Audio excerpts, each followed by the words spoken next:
हो, दिसते.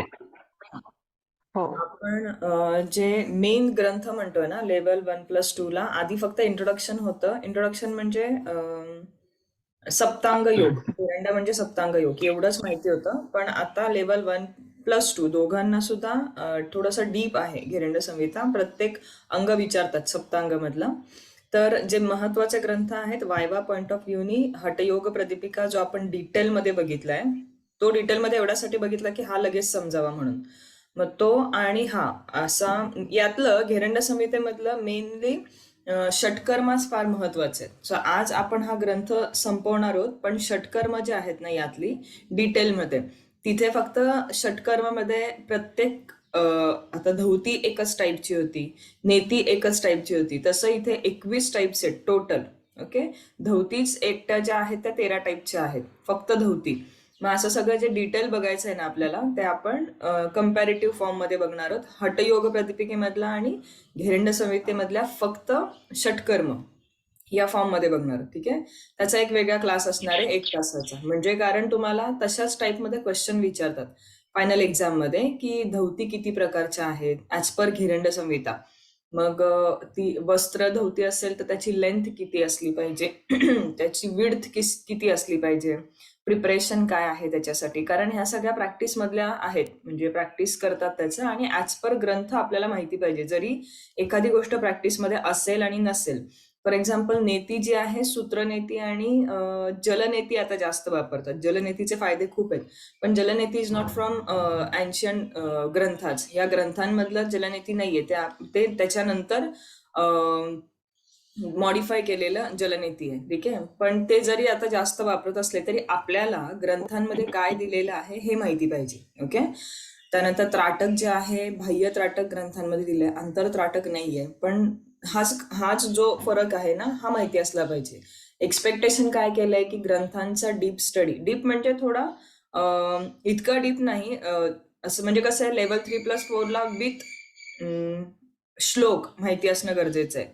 ओके, धौतीर बस्ती तथा नेती, नेती त्राटकम च लवल्यम च तथा, म्हणजे हा जो ग्रंथ, हा जो श्लोक आहे ना, लवलिकम च तथा, हा षटकर्माचा श्लोक आहे. तर हा षटकर्माचा श्लोक घेरंड संहितेमध्ये काय आहे आणि हठयोग प्रदीपिकेमध्ये काय आहे, हे लेवल 3+4 ला आधी श्लोक सांगायला लागतो, मग त्याचे डिटेल्स सांगायला लागतात. तसं लेवल 1+2 ला नाहीये, त्याच्यात फक्त तुम्ही एक्सप्लेन करू शकता.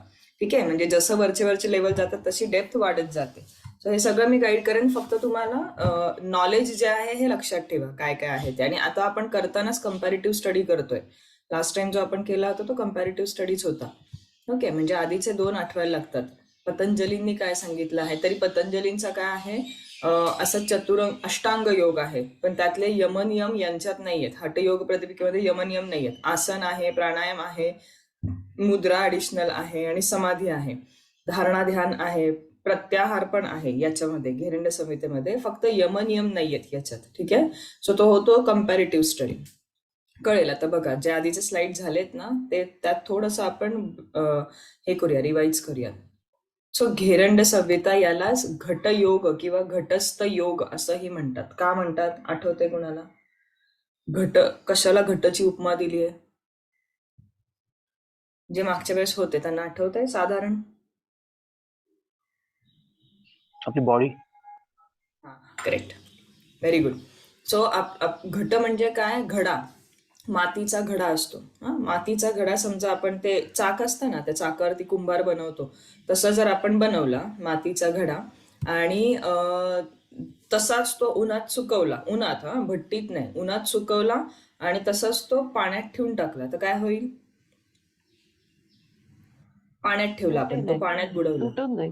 तुटून जाईल, विरघळून जाईल तो. त्याला काय करायला लागतं? त्याला आग द्यायला लागते, त्याला म्हणजे त्याला असं भट्टीत टाकायला लागतं कडक होण्यासाठी, आणि मग तो वापरायला काढतात.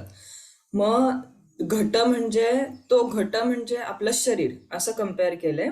आणि त्याला कशाचा अग्नी द्यायची गरज आहे? तर योगाचा अग्नी द्यायची गरज आहे. म्हणजे योगा त्या अग्नीचं काम करतं एखाद्या घटला, एखाद्या शरीराला कडक होण्यासाठी, किंवा म्हणजे कुठलेही असे काय म्हणू शकतात, तुमचं शरीर तयार करण्यासाठी वेगवेगळ्या गोष्टींसाठी. ओके, मग त्यासाठी जो अग्नी लागतो ना, तो योगाचा अग्नी द्या, असं घेरंड मुनींनी सांगितलं आहे. आणि म्हणून घेरंड संहितेला घटयोग असंही म्हणतात किंवा घटस्थ योग असंही म्हणतात. तो हे जे आहे एक्सप्लेनेशन लक्षात ठेवायचं आहे. ओके, ऑथर जो आहे तो घेरंड मुनी आहेत. इथे लिहायचं राहिलंय. ऑथर जे आहेत ते घेरंड मुनी आहेत आणि चांडकपाली राजा आणि घेरंड मुनी या दोघांमधला संवाद आहे तो, म्हणजे जे ग्रंथ आहे तो. Written around 17 to 18th century AD. Okay, आता साधारण 300-350 वर्षांपूर्वी लिहिला गेलेला आहे. त्यानंतर नंबर ऑफ लिम्स आहेत 7, सप्तांग योग. नंबर ऑफ चॅप्टर्स आहेत 7.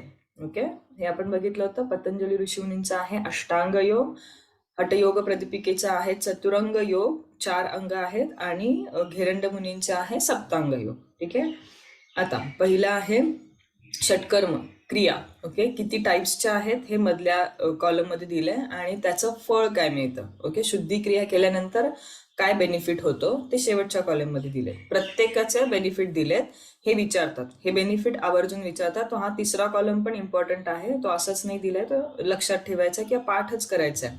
सो षटकर्म केल्या, शुद्धी क्रिया शब्दांमध्येच आहे ना, शुद्धी क्रिया केल्यानंतर शोधन होतं, शुद्धता होते. ओके, सेकंड अंग. आता ह्या अंगांचा सिक्वेन्स पण नाही चेंज करायचा. विचारलं तुम्हाला सप्तांग योग सांगा म्हणून, तर षटकर्मानंतर आसनच आलं पाहिजे. आसनानंतर प्रत्याहार, मधीच मुद्रा, मधीच ध्यान, असं नाही चालणार. हाच सिक्वेन्स ठेवायचा आहे. तर थोडंसं रिवाइज करून मला आधी पतंजली ऋषीमुनींचा अष्टांग योग सांगेल का कोणी? फक्त सिक्वेन्स सांगा.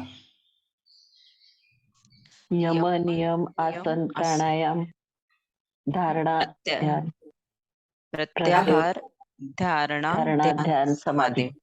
तेच म्हणणार होते, तू प्रत्याहार का सोडतेस? प्रत्याहार सोडू नको. पाचवा जो आहे तो प्रत्याहार आहे, आणि प्रत्याहार इज द ब्रिज बिटवीन बहिरंग योग टू अंतरंग योग. पहिले 5 जे आहेत ते बहिरंग योग आहेत, शेवटचे 3 आहेत ते अंतरंग योग आहे. प्रत्याहार इज ब्रिज. ओके, आणि व्हॉट इज प्रत्याहार? What is the meaning of word प्रत्याहार? इंद्रिय निग्रह. So controlling your sense organs. Okay, इंद्रिय निग्रह. Very good. ओके, आता मला सांगा चतुरंग योगाचा सिक्वेन्स सांगेल का कोण? 4 अंग कोणकोणते आहेत?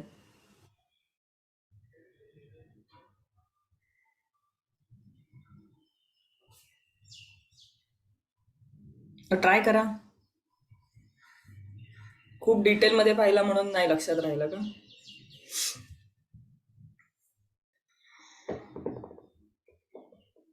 एखादं अंग सांगा ना, पुढं मागं झालं तरी चालेल, आपण करू करेक्ट. आसन, प्राणायामला वेगळा शब्द आहे. नादसंधानम शेवटची स्टेप आहे. नादानुसंधान शेवटची आहे. तिसरं मुद्राच बघितलं होतं आपण. ठीक आहे, सो आसन, कुंभक, मुद्रा आणि नादानुसंधान. ठीक आहे, येस. सो षटकर्म जे आहेत 21 आहेत इथे. तिथे किती आहेत षटकर्म? याच्यात पतंजलीमध्ये षटकर्म नाही आहेत. ओके, हठयोग प्रदीपिकेमध्ये किती आहेत षटकर्म? प्रत्येक टाईपची एकच आहे. 4. षट म्हणजे किती? 6. आणि प्लस हिडन क्वेश्चन बघा कसा असतो. प्लस नाडी शुद्धी सांगितलाय, तो पण प्राणायामच आहे, पण फक्त तो आधी करायला सांगितलाय. सॉरी, षटकर्म नाही, ते प्राणायाम मध्ये. सॉरी. षटकर्मामध्ये गजकर्णी एक आपण बघितलं होतं, आठवते? शेवटी षटकर्म संपले ना की एक गजकर्णी म्हणून त्यांनी एक्स्ट्रा सांगितलंय. तर मग आन्सर करताना तेही सांगायचं की षटकर्म 6 आहेत प्लस गजकर्णी 1. सो 6 + 1 7. ओके, असे प्रश्न विचारतात. सो त्याचं जे आहे बेनिफिट आहे शोधन. आसन तिथे किती आहेत मला सांगा. पतंजली ऋषीने किती आसनं सांगितले? 3. ती आसनं नाही सांगितले, ती सूत्र सांगितले 3. आसन एक सुद्धा सांगितलं नाहीये त्यांनी, फक्त ध्यानात्मक आसनं करा असं सांगितलंय त्यांनी. काही आसनाचं नाव नाहीये 196 सूत्रांमध्ये, एकाही आसनाचं नाव नाहीये. ध्यानात्मक आसन जास्त करा किंवा आसनं एवढ्यासाठी जास्त करा म्हणून सांगितलंय कारण तुम्ही ध्यानात जास्त वेळ बसू शकाल. असे असणं, अशासाठी तुम्ही बॉडी प्रिपेअर करा की तुम्हाला ध्यान जास्त वेळ करता येईल. परत फोकस त्यांनी ध्यानवरच केलाय. ठीक आहे. बाकी तुमच्या बॉडीची मुवमेंट वगैरे त्याच्यावर काही त्यांचं म्हणणं नाहीये. त्यांचं म्हणणं आहे की तुमचं जे काही प्रॉब्लेम्स आहेत सगळे माइंडशी रिलेटेड आहे. ध्यान करा, माइंड कंट्रोलमध्ये करा, तुम्ही बरे व्हाल. म्हणजे ते त्यांनी लिंक सांगितली आहे. ठीक आहे. त्यात त्यांनी आसनं नाही सांगितली जास्त. बरं, ह्याच्यात हठयोग प्रदीपिकेमध्ये किती आसनं आहेत? 15 आसनं आहेत. ही असाच अभ्यास करायचा आहे हा सगळ्यांनी. होप सगळे माझ्यासोबत आहेत. ओके. हठयोग प्रदीपिकेमध्ये आसनांचा बेनिफिट काय सांगितलाय? अंग लाघवम कमी होते म्हणजे. त्याच्या आधी स्थैर्यम आरोग्यमच्या अंग लाघवम 3 बेनिफिट सांगितलेत. ओके. स्थैर्यम आरोग्यम अंग लाघवम आठवत आहे?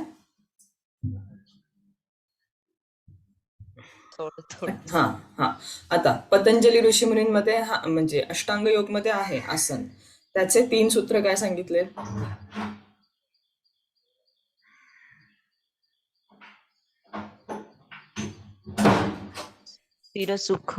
स्थिर सुखम आसन. करेक्ट. आणि एक जे आहे डेफिनेशन आहे स्थिर सुखम आसनम. ओके. हे दुसरं जे सांगितलंय टेक्निक सांगितलंय आणि तिसरं जे सांगितलंय बेनिफिट सांगितलंय. जर फक्त बेनिफिट त्यांनी विचारला, की त्यांनी विचारलं की तुमच्या एक्झामिनरनी विचारलं की टेल मी बेनिफिट्स ऑफ आसनास ॲज पर पतंजली ऋषीमुनी, ॲज पर घेरंड संहिता आणि as per Hatha Yoga Pradipika. What will be your answer? As per Patanjali what is the benefit of आसना?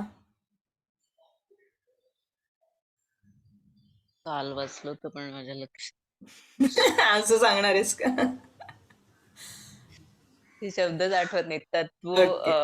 ततो द्वंद्व नभिघात. ततो द्वंद्व नभिघात. सो डिस्पेअर कंडिशन जी असते ती कमी करायची. द्वंद्व कमी करायचे फिजिकल बेसिसचे आणि मेंटल बेसिसचे. ओके. हे झालं as per Patanjali. As per हे हठयोग प्रदीपिका स्थैर्यम आरोग्यमच्या अंग लाघवम. आणि ॲज पर घेरंड संहिता दृढता. आसनांच्या पुढे दिलंय बघा इथे दृढता. दृढता झाले, दृढता येते म्हणजे काय येतं? स्ट्रेंथ येते आसनांमुळे. ओके. सो 3ही वेगवेगळे आहेत आणि हे नंबरला पण लक्ष ठेवायचं आहे. नंबर पण इम्पॉर्टंट आहे. समोर असून सुद्धा बऱ्याचदा चुकतं आपलं. ओके. 32 हे माहीत असतं पण तिथे ते ऑप्शन्स असं काय म्हणजे आपल्याला कन्फ्यूज करणारे ऑप्शन्स देतात ना, बऱ्याचदा आपलं बरोबर असणारा आन्सर चुकतं. त्यामुळं हा डीप स्टडी करून टाका आणि कम्पॅरेटिव्हच स्टडी करा, सोपा जातो. देन मुद्रा थोडा समजायला अवघड जातो किंवा आठवायला अवघड जातो, डोक्यावर ताण द्यायला लागतो, पण मग एकदा कळाला की सोपं होतं. ठीक आहे. देन मुद्रा काय? पतंजली ऋषीमुनींच्या याच्यात मुद्रा नाहीयेत. मुद्राची डेफिनेशन झाली का आपली? झालीये का याच्यात होईल आता? ठीक आहे, जाऊ दे. मुद्रा किती आहेत हठयोग प्रदीपिकेमध्ये?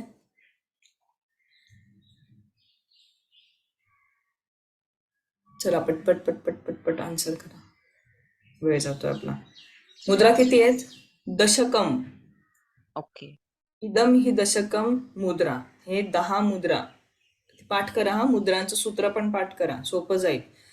सो 10 मुद्रा ज्या सांगितल्यात त्यांचं बेनिफिट काय सांगितलंय?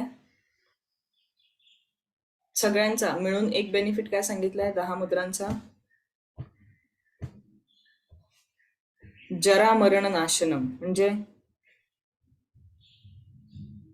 वार्धक्य कमी होते. आणि जरा मरण, वार्धक्य आणि मरण म्हणजे डेथ लांब ते म्हणजे काय? हेल्थ जास्त सुधारते आणि आपली लाईफ स्पॅन वाढतो. ठीक आहे. सो तिथं होत्या 10 मुद्रा, इथे आहेत 20+5. धारणा करतानाच्या करतात त्या 5 आणि 20 अशा 25 आहेत मुद्रा. लक्षात ठेवा नंबर. इथं मुद्रांचं बेनिफिट काय आहे? स्थैर्य मिळतं. ओके. प्रत्याहार 5 टाईपचा आहे, म्हणजे 5 इंद्रिय आहेत ना, ते 5 इंद्रियांना कंट्रोल करणं म्हणून 5 प्रत्याहार. आणि त्याच्याने काय होतं? धैर्य मिळतं. ओके. हे लक्षात ठेवा, त्याचं बेनिफिट लक्षात ठेवत चला. प्राणायाम 8 कुंभक आहेत प्लस नाडी शोधन आहे प्लस केवल कुंभक आहे. हे मी सांगत होते की प्राणायाम मध्ये फक्त अष्टकुंभक सांगून थांबायचं नाही, तिथं पण अष्टकुंभक होतं, इथं पण अष्टकुंभक आहे, फक्त तिथले 2 कॅन्सल होऊन इथे नवीन 2 ऍड केलेले आहेत, म्हणून परत 8च आहेत, 8च कुंभक आहेत. पण ते आपण बघूया जेव्हा कुंभकाचा स्टडी करणार तेव्हा. नाडी शोधन प्राणायाम करायच्या आधी शुद्धिक्रिया करायला सांगितल्यात, पण त्या सगळ्यांनी करायच्या आहेत का शुद्धिक्रिया? हठयोग प्रतिपिकेमध्ये काय सांगितलंय? ज्यांना स्वेद मेद आहे त्यांनाच करायला सांगितलं. श्लेष्म आणि मेद, म्हणजे अगदी इंग्लिश मध्ये त्याचे मिनिंग मेद. लक्षात ठेवा. मेद म्हणजे कफ आणि फॅट्स. फॅट, कफ आणि फॅट हे ज्यांना जास्त आहे ना, फक्त त्यांनीच षटक्रम करायचे आहेत, बाकीच्यांनी नाही केले तरी चालेल, ते डायरेक्ट प्राणायामसाठी येऊ शकतात. हे मी हठयोग प्रतिपिकेचं सांगतेय. प्लस प्राणायामसाठी आल्यानंतर डायरेक्ट प्राणायाम पण नाही करायचं. प्राणायामसाठी आल्यानंतर त्यांनी आधी नाडी शोधन करून घ्यायचे. आपल्या नाडीज आहेत 72,000 नाडी ऍज पर शिवसंहिता, प्रत्येकात वेगवेगळे आहेत नाडीची संख्या, म्हणून मी सारखं सांगते की 72,000 नाडीज ऍज पर शिवसंहिता त्यांनी सांगितलेत. मग त्या नाडी ज्या आहेत त्या क्लीन होणं गरजेचं आहे. ओके, म्हणजे त्यामधून वायू वाहतो, मग तो जो वायू जर क्लिअर, प्राणवायू वाहत नसेल क्लिअर, तो ऑब्स्ट्रक्ट झाला असेल तर मग तुम्हाला त्रास होऊ शकतो. म्हणून आधी नाडी शोधन करून घ्यायचंय. नाडी शोधन म्हणजे तुमच्या अनुलोम विलोम सारखंच नाडी शोधन आहे, वेगळं काही नाहीये, ते करायचंय आणि मग हे अष्टकुंभक करायला घ्यायचे. बरं, अष्टकुंभक केल्यानंतर काय फायदा होतो? आता प्राणायामचे सांगा, कम्पॅरेटिव्ह स्टडी करूयात. प्राणायामचा ऍज पर पतंजली ऋषीमुनी काय आहेत सूत्र? सूत्र किती आहेत प्राणायाम?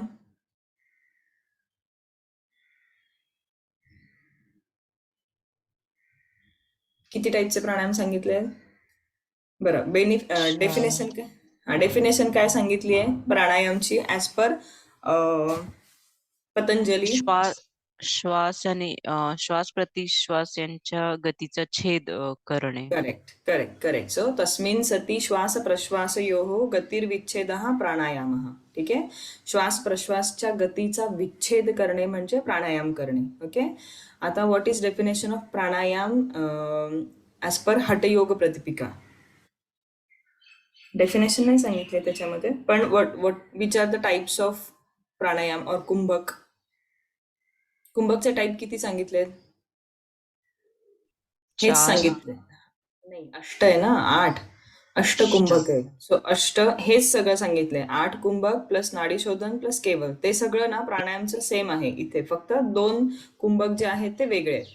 बाकीचे आहेत ना माझ्यासोबत, जरी आठवत नसलं तरी आठवायचा प्रयत्न करताय? हो आहे सोबत. तर असं लिंक तुटू देऊ नका. आज आन्सर करता येत नाहीये, नेक्स्ट टाइम मी सांगून हे घेईन.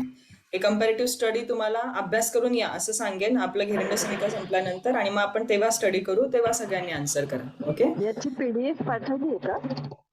नाही, आय गेस पाठवते. नाही, घेरंडची नाही पाठवली, आज पाठवते घेरंडची. आणि हठयोगची? येस, नाही पाठवते. ध्यान जे आहे ते आहे 3 टाईपचं, आणि त्याच्यामुळं काय फायदा होतो तो प्रत्यक्षम. ओके, ऍक्च्युली प्रत्यक्षमचा अर्थ आहे दिव्य दृष्टी प्रदान होते. जर ध्यान केलंय ना तर आपले जे नॉर्मल व्यक्तीला दिसतं ना त्याच्या पलीकडचं ध्यान करणाऱ्या व्यक्तीला दिसतं, रेग्युलर ध्यान करणाऱ्या व्यक्तीला. त्यामुळे प्रत्यक्षम या शब्दाचा असा अर्थ होतो. अगदी दिव्य दृष्टी नाही, पण तुमची जी नजर आहे ना ती तीक्ष्ण होते. म्हणजे आपल्याला काही लोकांचं इंटेन्शन किंवा काही घटना घडणार असतील तर त्याचा जर आपल्याला आधी अंदाज लागतो, म्हणतात ना लेडीजना 6th सेन्स जरा स्ट्रॉंग असतो, तो हे ध्यान केल्यानंतर अजून स्ट्रॉंग होतो. म्हणजे आपण आपला अंदाज बरोबर यायला लागतो. ठीक आहे, अँड देन समाधी जे आहे दॅट इज 6 टाइप्स ऑफ समाधी. त्याच्याने काय होतं, निर्लिप्तम अवस्था येते. ओके, मुद्दामन हळू आणि कम्पॅरेटिव्ह स्टडी घेते. हे आता आपण फायनल जे तुमचं आहे ना एक्झाम पॉइंट ऑफ व्ह्यूने आता हे सगळं करतोय, जे करतोय ते. ठीक आहे, त्यामुळे जरी आता आन्सर्स करता येत नसते तरी लगेच हे झाल्यानंतर बघा, उघडा, आता लगेच मी पाठवते PDF, आणि मग ते जरा रिवाईज करा आधीच्या गोष्टी. Okay. Now, dialogue between Gherandamuni and Chandakpali. The human being, body plus mind, has been correlated with ghata, earthen pot or vessel. The body invariably wears away like an unbaked earthen jar immersed into water. Therefore, the body should be conditioned by tempering it with the fire of yoga. This not only prepares or keeps the body fit, but also enables a person to attain the highest goal. This very process of purification is termed as घटशुद्धी. हे मी आता इंट्रोडक्शनच्या वेळेसच सांगितले, त्याला घटशुद्धी म्हणतात. This is brought about by the practice of saptanga yoga, आणि सप्तांग योग केल्यानंतर घटशुद्धी होईल असं घेरंड ऋषीमुनींचं म्हणणं आहे. बरं, हे सगळं तेच सांगितलेत की षटकर्म केल्यानंतर प्युरिफिकेशन ऑफ द बॉडी होतं. आसनांनी दृढता येते, स्ट्रेंथ अँड फर्मनेस येतो शरीरामध्ये. मुद्रा केल्यामुळे स्थैर्य येतं, स्टेडीनेस येतो. प्रत्याहारमुळे कामनेस, धैर्य येतं. प्राणायाममुळे लाईटनेस येतो. ध्यानमुळे प्रत्यक्षम, self realisation, direct perception of the atman. आणि 7 इज समाधी, निर्लिप्त, isolation and liberation. Okay. Now, Shatkarma Gheranda Samhita is perhaps the only text which considers the Shatkriya as the separate limb. Shatkriya एकतर पतंजली ऋषी मुनींच्या याच्यात नाहीच आहे, त्यांनी शरीराला इम्पॉर्टन्स नाहीच दिलंय. हठयोग प्रतिपिकेमध्ये षटक्रिया आहे, पण कुठल्या अंगामध्ये आहे? षटकर्मांचं कुठं एक्सप्लेनेशन दिलंय? 4 पैकी कुठल्या लिंब मध्ये दिलंय? कुंभक. कुंभक मध्ये दिले. ठीक आहे. 6 cleansing processes have been presented with their sub classification and thus making the number 21. सगळं तेच आहे. धौतीर बस्ती तथा नेती, लवलिकम च त्राटकम च तथा, कपालभातीश्चैतानी षटकर्माणी प्रसिद्ध्यती. मग हे जे आहे याच्यात फक्त धौती, बस्ती, नेती, लवलिकी, त्राटक, कपालभाती. आता यातनी काय जास्त सांगत नाही कन्फ्यूज करायला. जेव्हा आपला षटकर्माचा पुढचाच असणार आहे, आज हे घेरंड संहिता संपेल, तर पुढच्या आठवड्यात जे षटकर्माचं कंपॅरेटिव्ह स्टडी असणार आहे हठयोग आणि घेरंड्यातला, त्यात तुम्हाला सगळे बेनिफिट्स, सगळे डिफरन्सेस कळतील. कारण डिफरन्सेसच विचारतात मेनली, ह्याच्यात काय डिफरन्स आहे आणि ह्यातल्या षटकर्मांमध्ये आणि ह्यातल्या षटकर्मांमध्ये काय डिफरन्स आहे. ओके. आता हा एवढा चार्ट तर आपण नव्हता बघितला हठयोग प्रतिपिकेमध्ये. हा जो चार्ट आहे हा स्पेशली फक्त म्हणजे ज्या षटकर्म आहेत हे डीपली एक्सप्लेन केलेत आणि डिफरन्शिएट केले आहेत हे घेरंड संहितेमध्ये. हेच घेरंड संहितेचं म्हणजे काय म्हणू शकतो आपण, थोडंसं वेगळेपण आहे. घेरंड संहितेमध्ये षटकर्म खूप छान सांगितलेत आणि अजूनही आपण हे सगळे वापरतो आणि त्याचे बेनिफिट खूप छान आहेत. याच्यावरती जास्त काम केलंय. ओके. आणि जे आपण प्राणायाममध्ये रेशो जो फॉलो करतो ना, तो पण घेरंड मुनींनी सांगितलेला आहे. ओके. ना dhauti is of 4 types, mainly of 4 types: antardhauti, dantadhauti, hriddhauti आणि मूलशोधन. ठीक आहे. इतर हृदधौतीला हृदय धौती कोणतरी म्हटलं होतं म्हणून त्यांचे मार्क्स कट झाले होते, तर शब्द पण व्यवस्थित लक्षात ठेवा. हृदधौती म्हणजे माझ्या अनुभवाने मी जे जिथं मार्क जाण्याचे चान्सेस आहेत ते सांगते. सो शब्द नीट लक्षात ठेवा, त्याचे अर्थ लक्षात ठेवा. धौती या शब्दाचा अर्थ आहे धुणे. हे सगळं होणार आहे हा रिपीट, हे मी फक्त वरवर सांगते, जे समोर दिसतंय त्याचा अर्थ सांगते. धौती इज टू वॉश और धुणे. Okay. Antardhauti is again of 4 types: vatsara, varisara, vahnisara and bahishkrita. Okay. Then vatsara, वात म्हणजे वायू, वारी म्हणजे पाणी.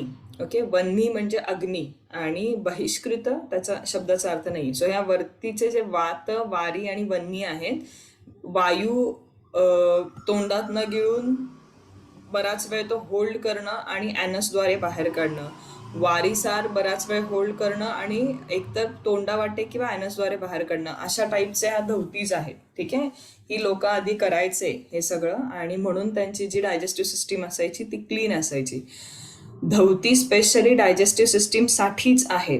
ओके. आणि आपण आता जे म्हणतो ना, बरेचसे आजार हे तुमच्या डायजेस्टिव्ह सिस्टीममधून बाहेर पडतात किंवा सुरू होतात, आधी पण तेच लागू होतं बघा. त्यासाठी धौती म्हणजे आपल्या डायजेस्टिव्ह सिस्टीमसाठी सगळ्यात जास्त शुद्धिक्रिया आहेत.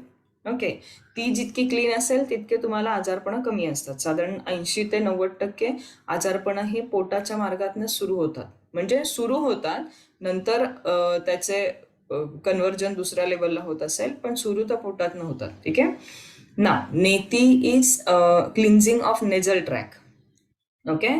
त्याच्यासोबत आईज पण क्लीन्स होतात. ओके. त्यानंतर बस्ती नेती जे आहे ते फक्त सूत्रनेती सांगितली आहे. हठयोगमध्ये पण सूत्रनेती सांगितली आणि इथे पण फक्त सूत्रनेती सांगितली आहे. बस्ती जी आहे ती परत दोन, इथे बस्तीचे टाईप सांगितलेत बघा. बस्ती इज ऑफ 2 टाइप्स, जलबस्ती आणि स्थलबस्ती. बस्ती म्हणजे काय आठवतंय? Cleansing of rectum. हा रेक्टम. ठीक आहे, रेक्टम. सो ज्यांना कॉन्स्टिपेशन असतं, एनिमा कन्सेप्ट आत्ताची जी आहे दॅट इज बस्ती. ठीक आहे. मग बस्ती जी आहे तिथे फक्त जलबस्ती सांगितली होती, इथं स्थलबस्ती पण आहे, शुष्क बस्ती पण आहे. ठीक आहे. बस्ती म्हणजे काय, तुम्हाला अंबिलिकस पर्यंत पाण्यात, म्हणजे तेव्हा हे आता 17व्या-18व्या शतकातलं, अंबिलिकस नदी असायची, अंबिलिकस पर्यंत पाण्यात बसायचं आहे आणि तुम्हाला मूलाधार जो तुमचा किंवा ॲनस जो आहे तो आत खेचून घ्यायचा आहे, बाहेर सोडायचा आहे, आत खेचून घ्यायचा आहे, बाहेर सोडायचा आहे. असं करून जे आहे ते तुम्हाला पाणी आत खेचून घ्यायचं आहे, थोडा वेळ होल्ड करायचं आहे आणि मग पुन्हा वॉशआउट करायचं आहे. हे फक्त तुमच्या बंध लावून, मूलाधार जो आहे तो मूलबंध जो आहे तो मूलबंध लावून तुम्हाला हे करायचंय. इथे काही पाईपची वगैरे सोय नाहीये. म्हणजे जसं एनिमामध्ये ते वॉटर आहे ते पाईपनी ॲनसमध्ये सोडायचं आणि मग ते ॲनसमधून बाहेर काढायचं, असं नाहीये. आणि हे जे होते ना आपल्या आधीच्या षटकर्मा, हे काही झाल्यानंतर नाही करायचे. ती लोक काय करायचे, त्यांच्या रेग्युलर, जसं आपण रोज आंघोळ कशी करतो तसं हा षटकर्म त्यांच्या दिनचर्येचा किंवा त्यांच्या आठवड्याभराच्या दिनचर्येचा भाग होता. आठवड्यातनं एकदा काही गोष्टी करायच्या, काही आठवड्यातनं 2दा, काही रोज. नेती जे आहे ते रोज करायचे, म्हणजे तुमचा तो नेझल ट्रॅक क्लीन राहण्यासाठी आणि त्रास होऊ नये म्हणून. ओके. कारण तेव्हा आपलं इतकं मेडिसिन प्रगत नव्हतं, किंवा आता आपण आयुर्वेद जो आहे आपला कम्प्लिटली नेचरशी क्लोज आहे. आताचे जे आपलं ॲलोपॅथी आहे ते बऱ्यापैकी नेचरपासून लांब घेऊन जाणार आहे, म्हणून त्याचे साईड इफेक्ट जास्त आहे. तर ह्या ज्या गोष्टी होत्या त्या आपण आधीपासूनच त्रास होऊ नये म्हणून करायची लोक. ठीक आहे. सो हे झाले 2 टाईप ऑफ बस्ती. त्यानंतर त्राटक जे आहे, बहिर त्राटक सांगितलंय. बहिर त्राटक म्हणजे समोरच्या एखाद्या गोष्टीवरती त्राटक करणं. युज्युअली ती फ्लेम असते. ओके. तुपाचा दिवा घ्यायचा, आय लेवलला ठेवायचा आणि त्यातल्या ब्ल्यू आणि येलो कलरची जी ज्योत असते त्यातल्या ब्ल्यू ज्योतवरती फोकस करायचं आणि डोळे विस्पारून त्याच्याकडे बघत राहायचं कधीपर्यंत, जोपर्यंत तुमच्या डोळ्यातनं पाणी येत नाही तोपर्यंत बघत राहायचं. सो ते झालं त्राटक, बहिर त्राटक. अंतर त्राटक म्हटलं तर डोळे बंद करून तुम्ही तुमच्या आज्ञाचक्रावर फोकस करू शकता, नोज टीप वरती फोकस करू शकता, हार्ट बीट्स वरती फोकस करू शकता. हे सगळे झाले त्राटकचे, अंतर त्राटकचे प्रकार. पण म्हणजे मीच कन्फ्युज झाले होते. माझंच उदाहरण सांगते की त्राटक हे किती टाईपचे आहेत विचारलं होतं मी. बहिर त्राटक आणि आंतर त्राटक म्हटलं होतं, पण मग ग्रंथांमध्ये कुठलं त्राटक सांगितलंय हा प्रश्न मला विचारला होता, मी चुकून आंतर त्राटक सांगितलं होतं. सो ग्रंथांमध्ये बहिर त्राटकच आहे. बऱ्याचदा असं होतं कन्फ्युजन, म्हणून तर ह्याचा मग तेव्हापासून म्हणजे मी डिसाईड केलं की यांचा एक वेगळा क्लास ठेवायचा फक्त कम्पॅरेटिव्ह स्टडीसाठी. कारण कितीही स्टडी करून घोकून तुम्ही तिकडे गेलात तरी एखादा क्वेश्चन विचारणारा इतका स्ट्रॉंग असतो की असं उलटा सुलटा प्रश्न विचारून तुम्हाला कन्फ्यूज करतोच. ओके. त्यामुळे तो सेपरेट जो क्लास असणार आहे तो यासाठीच. देन कपालभाती त्राटकचे खाली नाही आहेत. हा. देन नवली. नवलीचे आहे भ्रमर नवली आणि वाम नवली आणि दक्षिण नवली. भ्रमर सेंटरची, वाम म्हणजे डावीकडून पोट उजवीकडे नेणे, आणि पोट म्हणजे रेक्टस ॲब्डॉमिनस म्हणून आपला जो मसल्सचा ग्रुप असतो ना, एक्झॅक्टली आपण कोर ज्याला म्हणतो ना, समोर असतो एक्झॅक्टली. तर तो जो आहे तो आपण मूव्ह करायचा. ओके. डावीकडून उजवीकडे आणि उजवीकडून डावीकडे. ओके. येस. तो झाला नवली. आणि देन कपालभाती और बालभाती. 2 गोष्टी लक्षात ठेवायच्या इथे. लवलिकी म्हणजे नवलीला लवलिकी म्हटलंय आणि कपालभातीला बालभाती हा पण शब्द दिलाय. त्यामुळं हे असं विचारू शकतात की कपालभातीचं दुसरं नाव काय आहे ॲज पर घेरंड संहिता, आणि नवलीचं दुसरं नाव काय आहे ॲज पर घेरंड संहिता. असे बारीक बारीक प्रश्न पण विचारतात. कपालभातीचे पुन्हा 3 टाईप सांगितलेत. ओके. वातक्रम, व्युत्क्रम आणि शीतक्रम. Okay. Yes. Now asana, I think so आपण इथेच कुठेतरी थांबलो होतो लास्ट टाइम. सो आसना जे आहेत ते तिथे जे आहेत 15 आहेत, इथे 32 आहेत. Okay. 15 of Hathayoga Pradipika plus 17. त्याच्यात अजून काही डीप जायची गरज नाहीये लेवल 1+2 ला, पण मी आसनांची जी लिस्ट आहे ना ती पाठवते. ही पुढच्या 17 आसनांची जी लिस्ट आहे ती. मुद्रा जे आहेत हे 25 mudra are describe, 10 of Hatha Yoga Pradipika and 10 of other mudras and 5 धारणाच. ओके, धारणा आधीच्या ज्या आहेत हठयोग प्रदीपिकेच्या त्या 10 अजून वेगळ्या मुद्रा आणि 5 मी यांची पण लिस्ट पाठवून ठेवते, फक्त जस्ट टू नो. पण हठयोग प्रदीपिकेचे 10 मुद्रा विचारतात, ते पाठ करायचे. ते सूत्र जे आहे, श्लोक जो आहे तो पाठ करा. देन प्रत्याहार मुद्राचे इथे डिटेल्स होते. ओके, प्रत्याहार इति in pratyahara the mind is not to be withdrawn from the various objects, is to be withdrawn from various objects and it is to be brought under control. Now the mind goes out to the 5 kinds of objects through the 5 jnanendriyas, sense organs. Accordingly, the pratyahar is 5-fold and has been described in the chapter.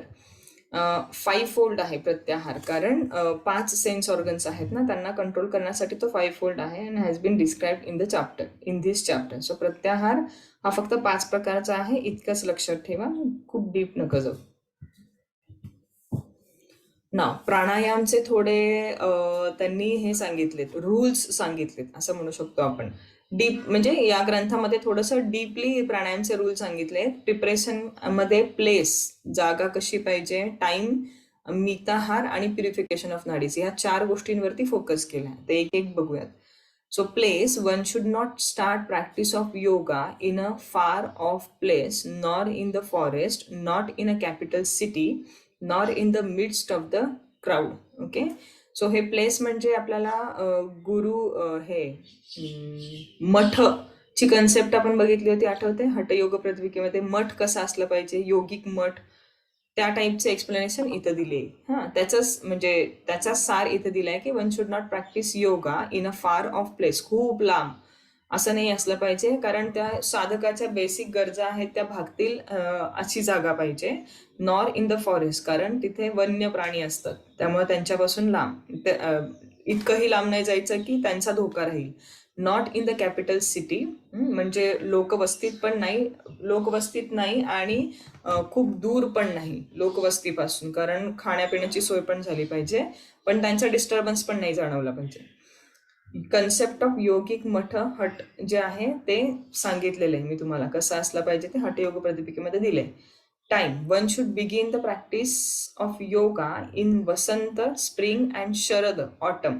Okay, आपले ऋतू जे आहेत वसंत आणि शरद, ते जे ऋतू आहेत ते बेस्ट ऋतू आहेत, जे आता चालू आहेत बघा. नाही, आता नाही, होऊन गेले. सो ते जे ऋतू आहेत ते बेस्ट आहेत to start practice of yoga. ह्याच्यावरती क्वेश्चन विचारतात. वसंत आणि शरद लक्षात ठेवायचं आहे. कुठल्या ऋतूंमध्ये practice of yoga start for beginners, असं आत्ता फॉलो होतच असं नाही, बेस्ट टाइम हा आहे, बट कधीच न करण्यापेक्षा कधीतरी स्टार्ट केलेलं बेटर आहे. Okay, so this is the time when they should start practicing yoga. मिताहार जो आहे, ही who begins the practice of yoga without controlling his diet suffers from many diseases and does not make progress in yoga. याचा परिणाम म्हणजे याचा प्रत्यय आपण कधी घेतो, जेव्हा आपण आदल्या दिवशी कुठेतरी म्हणजे बाहेर जाऊन आलेलो असो, किंवा बाहेरचं काही खाऊन आलो असो, किंवा बाहेर दुसऱ्यांकडे कुठल्या प्रोग्रामसाठी गेलेलो असतो आपण, तेव्हा थोडंसं ओव्हर इटिंग झालं आणि त्याच्यानंतर जर नेमकी त्या दिवशी प्रॅक्टिस असेल किंवा दुसऱ्या दिवशी सकाळी, आदल्या दिवशी रात्रीच्या जेवणाचा पण परिणाम होतो. मी बऱ्याच जणांना कायम विचारते, ज्यांना त्रास होतो, की तुम्ही आदल्या दिवशी रात्री काही तुमच्या रेग्युलर याच्यापेक्षा एक्स्ट्रा खाल्लं होतं का, बाहेर जाणं झालं होतं का, तर त्या सगळ्या गोष्टींचा याच्यावर परिणाम होतो. सो तुम्हाला तरी आता हे कळलंय मिताहार म्हणजे काय, तुमची योगा प्रॅक्टिस चालू आहे, सो हे फॉलो करायला सुरुवात करा. मिताहार म्हणजे मोजकं खाणं, जेव्हा आपल्याला पोट भरल्याचा अंदाज येतो त्याच्यानंतर जे काही खातो ते विष असतं आपल्यासाठी. ओके, हळूहळू मिताहार फॉलो करायला सुरुवात करा. ओके, असं नाहीये की आता मी शिकवलं आणि मी स्वतःही डायरेक्ट शिकवलं आणि आता लगेच सुरू केलंय मिताहार, तसं नाहीये. पण at the back of mind आपल्याला माहिती असू देत की योगा प्रॅक्टिस जर तुम्हाला करायची असेल ना, एकदा संध्याकाळी तुम्ही तुमची प्रॅक्टिस करून बघा. खाल्ल्यानंतर म्हणजे साधारण 2-1 तासांनी हलकं खाल्ल्यानंतर आणि अनाशापोटी प्रॅक्टिस करून बघा. कायम जी तुम्ही प्रॅक्टिस अनाशापोटी करताना ती फार स्ट्रॉंग होते आणि तिथे तुम्हाला तुमच्या कोअरवरती पण कंट्रोल ठेवता येतो. आपल्याला जी आसनं करायची असतात प्रत्येक वेळेस आपला कोअर यूज होतो. मग कोअर म्हणजे आपले ॲब्डोमिनल मसल्स यूज होतात आणि ते जर यूज करायचे असतील तर आपल्याला पोट रिकामी असायला लागतं. तर आपण छान प्रॅक्टिस करू शकतो. सो इथून पुढे ॲटलिस्ट बॅक ऑफ माइंड माहिती असू द्यात मिताहार. ओके, सो ते आपल्याला फॉलो करायचे. So he who begins the practice of yoga without controlling his diet suffers from many diseases and does not make progress in yoga. Progress करण्यासाठी पण म्हणजे योगामध्ये पुढच्या स्टेपवरती जाण्यासाठी you have to practice mitahar. Then mitahar yogic diet pathya apathya same as Hatha Yoga Pradipika. हे आपण बघितलेलं आहे. पथ्य काय आहे, अपथ्य काय आहे. Purification of nadis is of 2 types, समानू आणि परमाणू. समानू नाडी शोधन प्राणायाम विथ बीज मंत्र आणि निर्माणू cleansing process that is dhauti etcetera. बीज मंत्रासोबत नाडी शोधन करणं याला म्हणतात समानू टाईप आणि निर्माणू म्हणजे क्लिन्झिंग प्रोसेसेस लाईक धौती आणि हे म्हणजे आधी क्लिन्झिंग प्रोसेस करणं आणि मग प्राणायाम करणं. हे झालं निर्माणू टाईप आणि समानूमध्ये बीज मंत्रांसोबत नाडी शोधन करणं इज समानू. ठीक आहे, हे 2 महत्वाचे 2 वेगवेगळे रूट्स आहेत for purification of the nadis. Okay, now ratio should be 1:4:2. Purak, kumbhak and rechak. Purak is inhalation, kumbhak is holding and rechak is exhalation. So what should be the ratio? 1:4:2. Okay, now अष्टकुंभक जो आहे तो आपण तिथे जो बघितला होता संहिता, सूर्यभेदन, उज्जयी, शीतली, भस्त्रिका, भ्रामरी, मूर्छा, केवली. ओके, सो हे जे आहेत ते 8 कुंभक आहेत. हे सोडून केवल कुंभक जो आहे इज द कुंभक. हे कुणाला आठवते की यातले जे 8 आहेत ते कोणते दुसरे चेंज झालेले आहेत? कोणी त्याचा स्टडी केलाय का अष्टकुंभकांचा ॲज पर हठयोग प्रदीपिका? शेवटचं मूर्छा नव्हतं तिकडे. मूर्छा होतं ना तिथे. मूर्छा आणि प्लाविनी होतं. प्लाविनी नाहीये इथे. मूर्छा नाही का आपण काय म्हणतो त्याला, मूर्छा म्हणजे चक्कर येऊन पडतात तसे जे अडॅप्ट योगी आहेत ते पडतात त्याला मूर्छा म्हणतात. प्लाविनी एक होता जो लोटसच्या पाण्यावर तरंगतो. श्वास होल्ड करून ते पोकळ बॉडी करतात आणि पाण्यावर तरंगून राहतात आणि ते असं थोडा वेळ नाही किती वेळासाठी. तर ते इथे नाहीये. प्लाविनी जे होतं ते इथे नाहीये. आणि अजून काय नाहीये?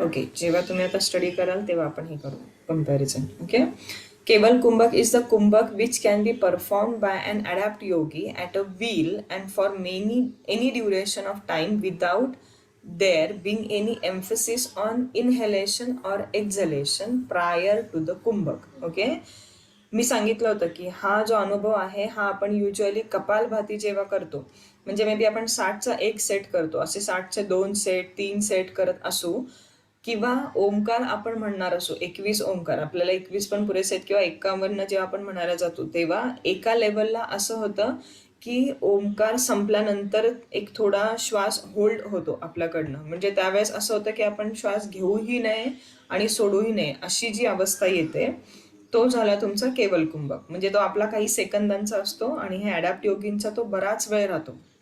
So it is the kumbhak. Keval kumbhak is the kumbhak which can be performed by an adapt yogi at a will and for any duration of time without there being any emphasis. म्हणजे किती वेळासाठी ते करू शकतात आणि असं काही नाही की कुठला तरी म्हणजे इनहेलेशन नंतरच करायचं की एक्झलेशन नंतर करायचं असं काही नाही. So without being any emphasis on inhalation or exhalation prior to the kumbhak. Okay, so that is called as keval kumbhak. हा जो आहे हा प्रकार अनुभवायचा आहे, हा एक्सप्लेन करता येणारा नाहीये. सो एखाद्या वेळेस 21 ओंकार किंवा 51 ओंकार म्हणून बघा किंवा कपालभाती करून बघा. ओके, म्हणजे तुमच्या कपॅसिटीपेक्षा थोडं जास्त म्हणजे 120 किंवा 180 जेव्हा 60चे सेट करायचे ते जेव्हा करू तेव्हा तुम्हाला तो अनुभव येतो का बघा, की एका पॉइंटला असं होतं की श्वास घेऊही नाही आणि सोडूही नाही. Okay. Now dhyana is said to be three fold. स्थूल ध्यान, ज्योतिर्ध्यान आणि सूक्ष्म ध्यान, हे लक्षात ठेवायचे. तर स्थूल ध्यान म्हणजे स्थूल, आपण जसं स्थूल शरीर म्हणतो ना, जे डोळ्यांनी दिसतं त्या गोष्टीवरती ध्यान करणं, दॅट इज स्थूल ध्यान. म्हणजे काहीतरी आलंबन घ्यायचं. मग मे बी तुम्ही स्थूल ध्यानसाठी समोर एखादी गोष्ट ठेवायची. हे म्हणजे डोळे बंद करून नाही, डोळे उघडे ठेवूनच. ज्योतिर्ध्यान, ज्योतीवरती फोकस करायचा, म्हणजे एखादा दिवा लावून. आणि sukshma dhyan is you can close your eyes and you can focus on your breath, और you can focus on your heart beats. Okay, ते झालं सूक्ष्म ध्यान. So dhyan is said to be of three fold. हे लक्षात ठेवा, sthul, jyoti and sukshma. Now, Samadhi, the supreme yoga, is acquired by great fortune. It is obtained through the grace and kindness of the Guru and by intense devotion to him. Separate the mind from the ghata and unite it with Paramatma, supreme soul. This is known as Samadhi or Mukti from all the state of consciousness. So घट म्हणजे शरीर imagine केलंय ना, आणि त्या शरीराला strong करण्यासाठी आधीचे सगळे जे आपण सप्तांग योग केले, सप्तांग नाही, ध्यान पासून पुढे जे आहे प्राणायाम पर्यंत, पण आता इथे प्राणायाम इज द ब्रिज. सो प्राणायाम पर्यंत ज्या गोष्टी केल्या ते तुमचा घट म्हणजे तुमचं शरीर आहे ते म्हणजे कडक करण्यासाठी आपण ते सगळ्या गोष्टी केल्या. आता तिथून पुढे आपण थोडा अंतरंगाकडे जातोय, समाधी अवस्थेकडे अल्टिमेटली जायचंय ना आपल्याला. पण आपण काय करतो, शरीराच्या त्रासांमध्येच आपण अडकून बसतो आणि मग आपला म्हणजे आपला जो प्रवास आहे समाधी अवस्थेकडे तो कुठेतरी ऑब्स्ट्रक्ट होतो. म्हणून हे जे पहिले 5 ज्या सांगितल्या आहेत गोष्टी, त्या सगळ्या तुमचं शरीर स्ट्रॉंग करण्यासाठी, म्हणजे तुमचा जो घट आहे त्या अर्धन पॉट जो आहे त्याला कडक करण्यासाठी. अँड देन दॅट सेपरेट, त्याच्यानंतरच आपण separate the mind from the ghat and unite it with the paramatman, supreme soul. आपलं जे माइंड आहे ते घटापासून सेपरेट करून, म्हणजे आपलं लक्ष तिथून काढून आपला हळूहळू परमात्माकडे, म्हणजे त्या ब्रह्मनकडे, त्या सुप्रीम सोलकडे जसं आपलं माइंड आपण घेऊन जायला लागू, त्या अवस्थेला म्हणतात समाधी अवस्था. दिस इज नोन ॲज समाधी और मुक्ती from all the states of consciousness. Gheranda Muni presents a list of 6 methods of attainment of samadhi. Okay, as per Gheranda Samhita, 6 steps आहेत, 6 methods आहेत, 6 methods आहेत. ओके, कोणकोणत्या आहे? ध्यान योग समाधी शांभवी मुद्रेमध्ये करायची समाधी आहे. नाद योग समाधी भ्रामरी मुद्रेमध्ये करायची. रसानंद योग समाधी खेचरी मुद्रा. लयसिद्धी योग समाधी अद्वैत समाधी योनी मुद्रा. आणि मनोमूर्छ योगा समाधी भक्ती योग. ओके, हे ह्याच्यात काही डीपमध्ये जायची गरज नाहीये, हे कुठल्याच लेवलला आपल्याला डीपमध्ये नाहीये. हे फक्त माहिती असू देत की ध्यान योग, नाद योग, रसानंद योग, लयसिद्धी योग आणि मनोमूर्छा योग समाधी हे समाधी आहेत, आणि ते कुठल्या मुद्रेमध्ये करायचे आहेत ते लक्षात ठेवा फक्त. Okay, yes. The essence of Raja Yoga is becoming one with Atman. Raja Yoga is Samadhi, Samadhi is Unmani, and Unmani is Sahajavastha. हे सगळं सेमच वर्ड्स आहेत. राजयोग, समाधी, उन्मनी आणि सहजावस्था. ओके, याच्यात काही डाऊट्स आहेत?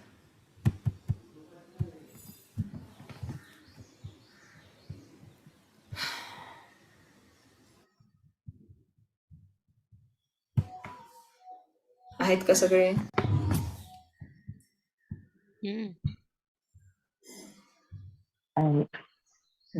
याच्यात काही डाऊट्स आहेत? हा थोडा आपण काय म्हणतात त्याला, डीप नाहीच आहे, कारण हा तुम्हाला ह्याच्यात फक्त सप्तयोग सप्तांग योग काय आहे आणि प्रत्येकाचं थोडं थोडं एक्सप्लेनेशन. म्हणजे मुद्रा आहेत तर त्या किती आहेत, यातल्या मुद्रा विचारत नाहीत. 25 मुद्रा तुम्ही पाठ करणं अपेक्षित नाहीत. आसनं आहेत तर ती कोणती आहे, किती आहेत इथपर्यंत, आणि आसनांचा बेनिफिट काय आहे, मुद्रांचा बेनिफिट काय आहे, ते आपण पहिल्याच कॉलम मध्ये बघितलं होतं, पहिल्याच पेजवरती. ते फक्त पाठ करायचंय. ठीक आहे, बाकी याच्यामधलं डीप काही विचारत नाही, फक्त षटकर्म विचारतात, आणि ते म्हणूनच मी सेपरेट ठेवलेले. ठीक आहे. हा थोडासा लाईटच घ्यायचा आहे. हठयोग प्रतिपिका मी थोडा डीप शिकवला होता, कारण त्याच्यातले आता ही जी कन्सेप्ट आपण ह्यात शॉर्टकटमध्ये पाहिली होती की मठ, ती त्याच्यात एक्सप्लेन केलेली आहे, ती आपण बघितली. आहार, मिताहार जो आहे तो आपण तिकडे बघितला आहे. पथ्य अपथ्य आपण तिथे ऑलरेडी बघितले डीपमध्ये. आणि षटकर्म तिथलं तिथे आहे. आणि काय पाहिलं तू? अजून एक महत्वाची कन्सेप्ट आपण तिथे डीपमध्ये पाहिली आहे, जी इथे डायटच आहे, ठीक आहे. जी इथे साधक बाधक तत्व तिथे आहेत, ते इम्पॉर्टंट आहेत, जे इथे नाही आहेत पण ते विचारतात, ठीक आहे. सो हे झालं अबाउट घेरेंड संहिता. पुढचा एक टॉपिक बघूयात.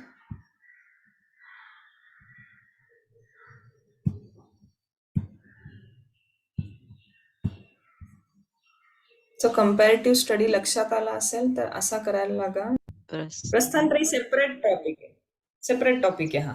प्रस्थानत्रयी म्हणजे आपले ग्रंथ आपले डिवाइड केलेत. समजा एखादा हिंदू किंवा एखाद्या व्यक्तीला हिंदू कल्चरचा स्टडी करायचा आहे, तर त्या व्यक्तीने ह्या 3 ग्रंथ वाचल्याशिवाय त्याचा कम्प्लीट होत नाही स्टडी, असं म्हणतात. सो हा ग्रंथ डीप स्टडीसाठी नाहीये, हा ग्रंथांचं डिव्हिजन आहे, ठीक आहे. म्हणजे याच्या अंडर भगवद्गीता, ब्रह्मसूत्र आणि उपनिषद यांचा स्टडी असं येतो. टॉपिक सेपरेट आहे ह्याचा आणि त्याचं काही नाही, हे शॉर्ट शॉर्ट टॉपिक आहेत अगं ह्याचं. आणि कुठल्या म्हणजे असं घेरंड संहितेसारखा याचा डीप स्टडी नाहीये. ह्या सगळ्यांचं फक्त इंट्रोडक्शन आहे. जे डीप स्टडी होते ते आपण थोडे डिटेलमध्ये झालेत आपले बघून. आता हे शॉर्ट टॉपिक्स आहेत. म्हणजे 4 भाव सांगितले, ते कशातले नाहीयेत, ते जनरल 4 भाव आहेत जे यू शुड नो. प्रस्थानत्रयीचा स्टडी म्हणजे स्क्रिप्चर्सचा स्टडी जेव्हा स्टार्ट करायचा, हा तुम्ही ह्याला इंट्रोडक्शन ऑफ योगा होतं ना, त्याच्या अंडर घेऊ शकता मग कळण्यासाठी फक्त, ठीक आहे. येस.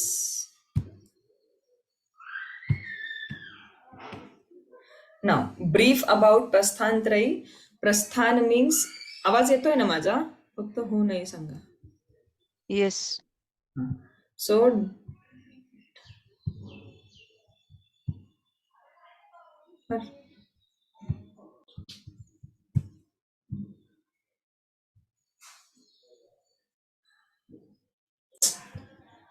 एक मिनिट.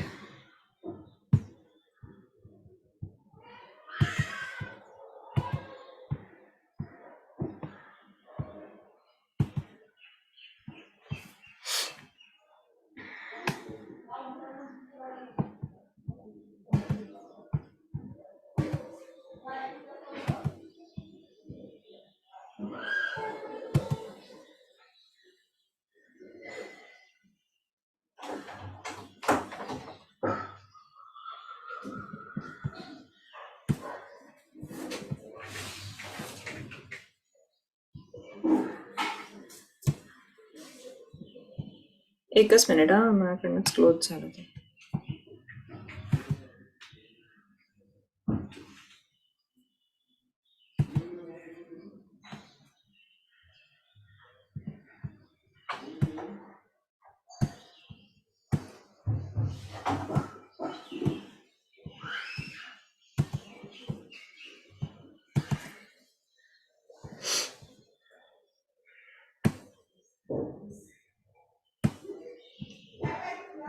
ओपन केला.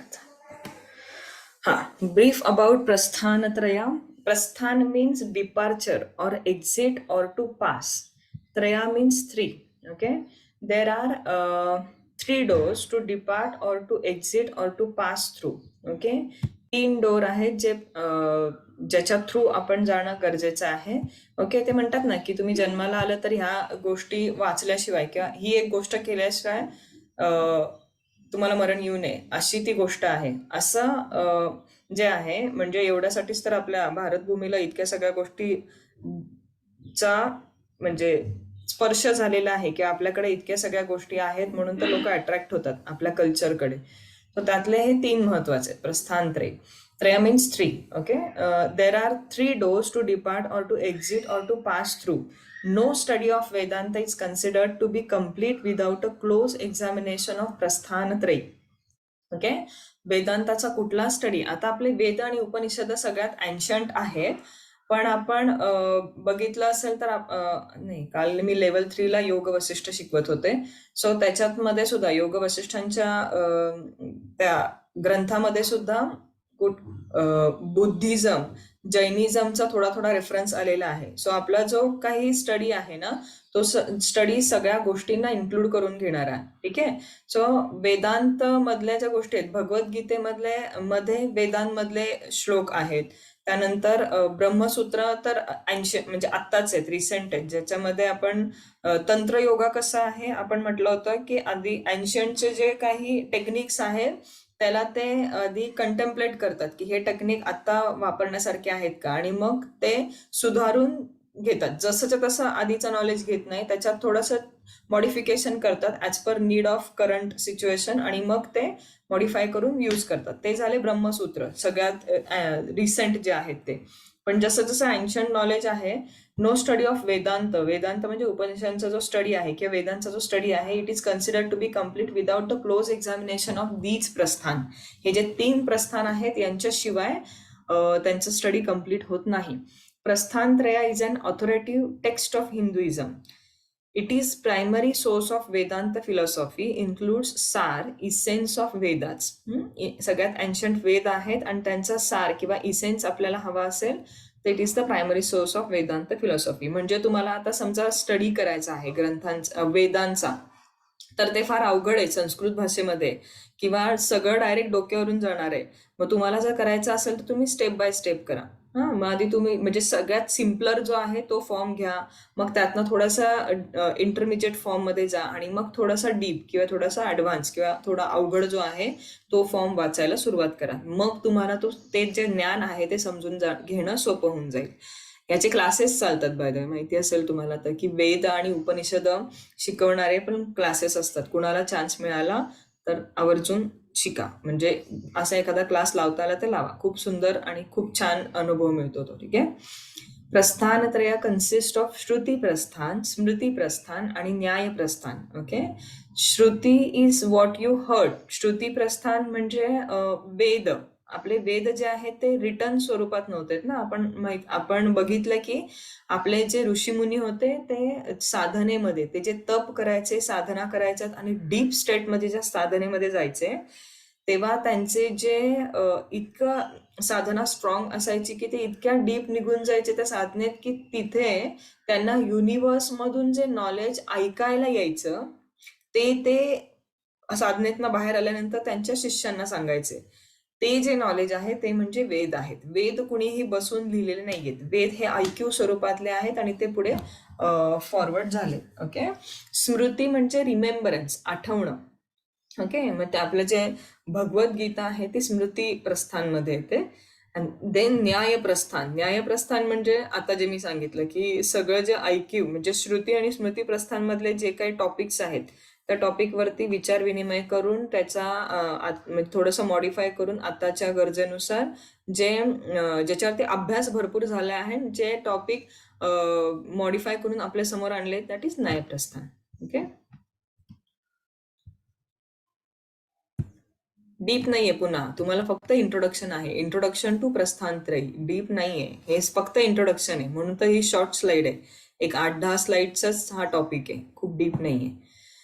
देन श्रुती प्रस्थान म्हणजे क्वेश्चनच येताना फक्त असाच येतो की म्हणजे out of which is there in prasthanatrayi. मग तुम्हाला हा ग्रुप किंवा फक्त ब्रह्मसूत्र, उपनिषद अँड थर्ड हा तुम्हाला ऑप्शन असतो. म्हणजे ते जे प्रस्थानत्रयीमध्ये जे 3 टॉपिक आहे त्याच्यावरतीच क्वेश्चन विचारतात बऱ्याचदा.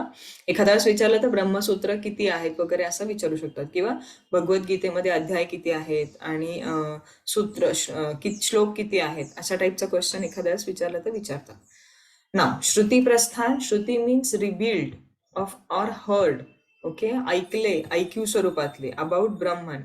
दे originate from the Vedas. There are 4 Vedas. ते वेदांपासून बनलेले आहेत आणि तिथे 4 वेद आहेत, आपल्याला माहिती आहेत.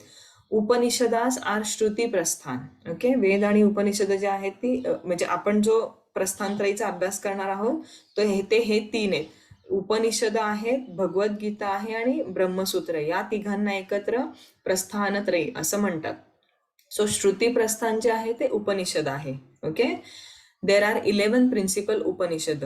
10, 11 आणि 12 हे तिन्ही आकडे लक्षात ठेवायचे. काही लोकांनुसार 10 आहेत, काही लोकांनुसार 11 आणि काहीनुसार 12. पण त्यातल्या त्यात जर विचारलं तर तुम्हाला 11 हा आकडा लक्षात ठेवायचा आहे.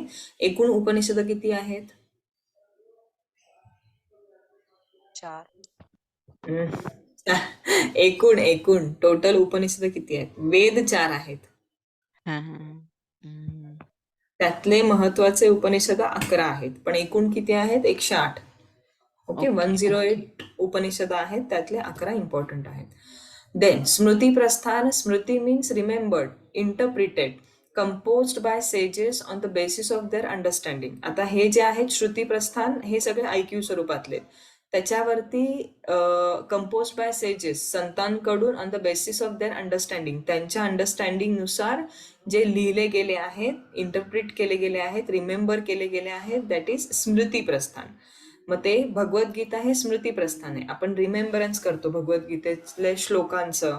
ओके, आणि ते श्लोक जे आहेत ते पण पुन्हा उपनिषदांवरून घेतलेले आहेत. उपनिषदांमध्ये त्याचा बेस सापडतो भगवद्गीतेचा थोडा थोडा. Okay, then third one is Nyaya Prasthana. न्याय मीन्स लॉजिक. हा एक वर्ड लक्षात ठेवायचा. लॉजिकली जे पटतंय ना ते ब्रह्मसूत्रांमध्ये, ब्रह्मसूत्र खूप जणांनी लिहिले आहेत, ते काही एकानीच नाही, बादरायणांनी लिहिलेले आहे. पण असे ब्रह्मसूत्राला एकच ऑथर नाही आहेत, भरपूर आहेत. आणि लॉजिकली आता हे उपनिषद आणि भगवद्गीतेमधलं जे पटतंय ना ते घेतलंय, जे नाही पटत त्याला थोडं मॉडिफाय करून सांगितलंय. So nyaya means logic, debate and arguments. Okay, Brahmasutra is a Nyaya Prasthana. Okay, अवघड जे आहे सगळं ते ब्रह्मसूत्र आहे समजायला. म्हणजे तुम्हाला आता अभ्यास करायचा असेल तर आधी भगवद्गीतेचा करायचा, मग उपनिषदांचं करायचा आणि मग ब्रह्मसूत्रांचं करायचं. Yes. So Upanishad. The Upanishads are the philosophical religious text of Hinduism. तुम्हाला 3 उपनिषद आहेत डिटेलमध्ये, ते आपण बघणार. डिटेल म्हणजे खूप डिटेल नाही, पण साधारण थोडंसं माहिती असलं पाहिजे त्या उपनिषदांचं, ते आपण बघणार आहोत नंतर. The Upanishads are the philosophical religious text of Hinduism. The meaning of Upanishad is to sit down closely and listen to guru or teacher. Upanishad त्या शब्दाचा अर्थच आहे की जवळ बसणे, आणि निषद म्हणजे ऐकणे. To sit down closely and listen to guru और teacher. Upanishads are shruti prasthan. There are 108 Upanishada and 11 or 13 are considered as mukhya principal Upanishads. 108 आहेत, त्यातल्या 11 किंवा 13 जे आहेत ते they are considered as principal Upanishads. Isha Upanishad, Kena Upanishad, Katha, Prashna, Mundaka, Mandukya, Taittiriya, Aitareya, Chandogya, Brihadaranyaka and Shvetashvatara are the main 11 mukhya Upanishad. Upanishads are considered as jnanakanda portion. Okay, knowledge portion of Vedas. हे सगळं आपलं हिस्ट्रीमध्ये झालेलं आहे बघा. Jnanakanda portion of, that is knowledge portion of Vedas, include 3 kanda. Okay, 3 division: Karmakand, Jnanakand and Upasanakand.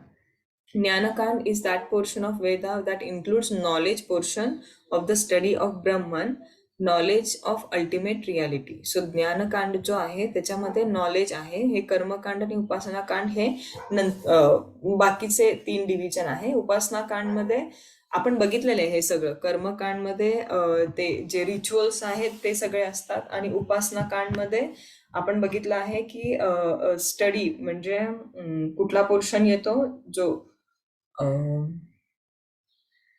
संन्यासाश्रम आणि वानप्रस्थाश्रम मधला जो आहे तो उपासनाकांड मध्ये येतो. ठीक आहे, ज्ञानकांड मध्ये नॉलेज पोर्शन येतो. Okay, so jnanakanda is that portion of Veda that includes knowledge consisting of study of Brahman and knowledge of ultimate reality.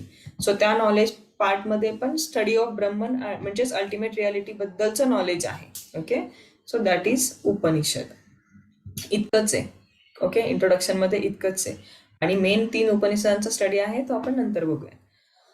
Now Bhagavad Gita, the text that comes under Smriti Prasthan is Bhagavad Gita, which consists of 700 shlokas spread over 18 chapters. 18 अध्याय आहेत आणि 700 श्लोक आहेत. Okay, Bhagavad Gita is a very important text scripture and is also called as Song of God.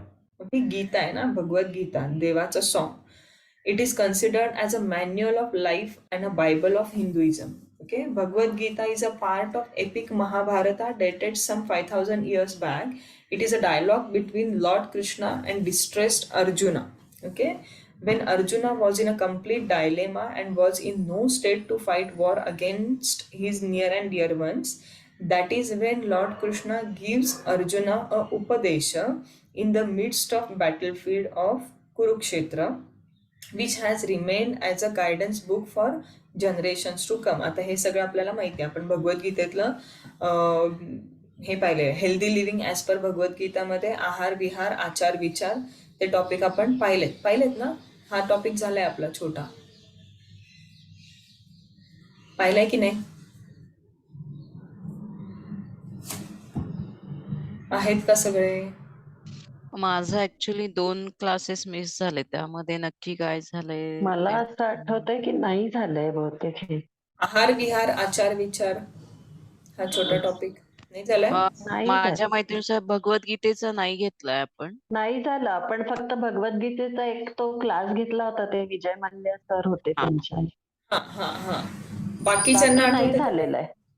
फक्त एकदा मला confirm करू देत. महेश आणि प्राजक्ता. नाही माझी पण मध्ये एक दुसरा कुठला क्लास मिस झालेला. हो का?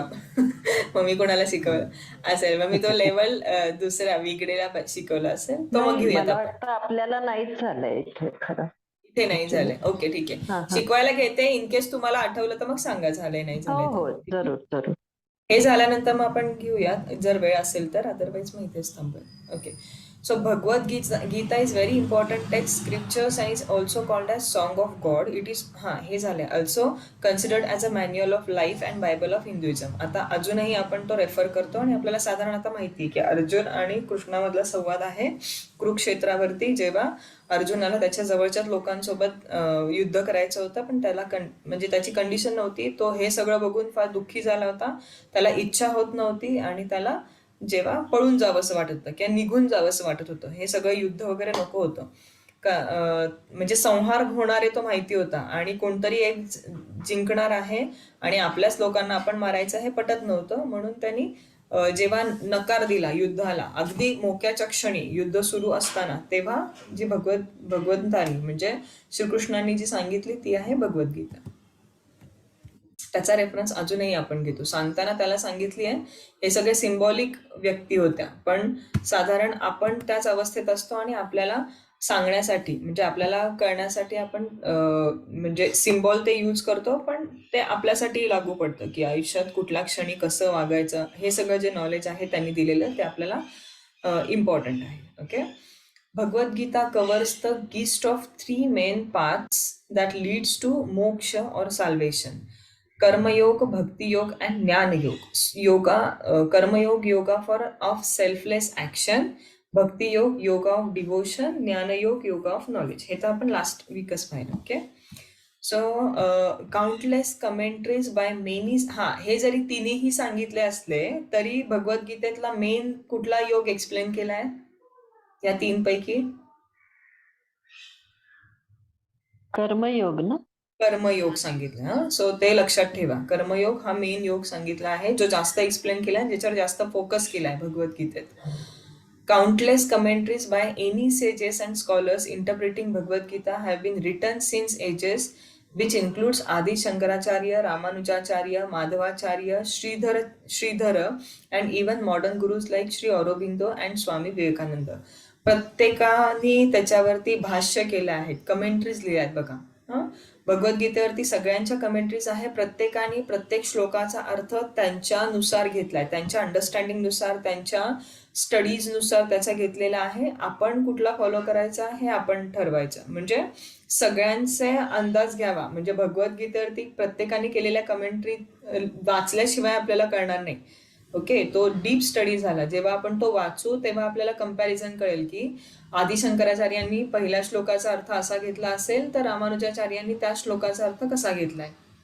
ओके, सो ह्या खूप साऱ्या कमेंट्रीज त्याच्यावरती झाल्यात. आधीच नाही, आताही रिसेंट गुरुज स्वामी विवेकानंद, ऑरोबिंदो यांच्यापर्यंत प्रत्येकाने त्यावरती कमेंट्रीज केलेल्या आहेत आपापल्या अंडरस्टँडिंगनुसार, आणि त्या सगळ्या अवेलेबल आहेत रीड करायच्या असतील तर. Okay, Brahmasutra, this is the third one. Brahmasutra is the Nyaya Prasthan, that is knowledge based on logics, debates and arguments. Brahmasutra consists of 555 sutras divided between 4 chapters. हे लक्षात ठेवा. 555 सूत्र आहेत, 4 चॅप्टर मध्ये डिवाइड केलेले आहेत. Brahmasutra is also called as Vedanta Sutra, Uttara मीमांसा सूत्र, शरीर का सूत्र अँड भिक्षू सूत्र.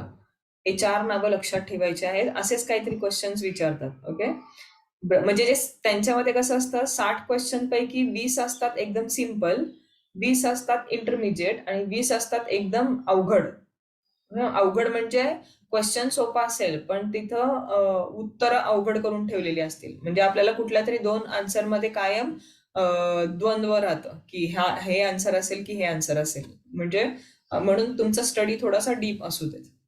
Brahmasutra is written by sage Badarayana, who is also called as Vyasa. Badarayana was the guru of sage Jaimini. हे लक्षात ठेवा, हा क्वेश्चन बराचदा रिपीट झालेला आहे. ब्रह्मसूत्राचे ऑथर कोण आहेत आणि हे भगवद्गीतेतले अध्याय किती आहेत आणि प्रस्थानत्रयीमध्ये कुठले 3 स्क्रिप्चर्सचा स्टडी येतो. असलेच क्वेश्चन या प्रस्थानत्रयीवरती आतापर्यंत म्हणजे माझ्या माहितीप्रमाणे आलेले, जे आम्ही लिहून घेतो स्टुडंट कडून. एक्झाम झाल्यानंतर आम्ही जेवढे आठवत आहेत तेवढे लिहून घेतो त्यांच्याकडून क्वेश्चन. सो त्याच्यात आम्हाला हेच दिसले. ओके, सो बादरायण जे आहे यांचं नाव लक्षात ठेवा. And was the guru of sage Jaimini. Says Jaimini कुठं वाचलंय, आठवतंय?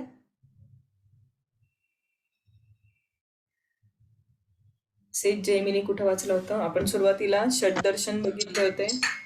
तर त्या षड्दर्शन मध्ये ऑथर मध्ये सेज जैमिनी आहेत. त्यांचे गुरु बादरायण आहेत आणि त्यांनाच व्यास असंही म्हणतात आणि ते जे आहेत ते ब्रह्मसूत्रांचे रायटर आहेत. Let's look at the 4 chapters in short in next slide.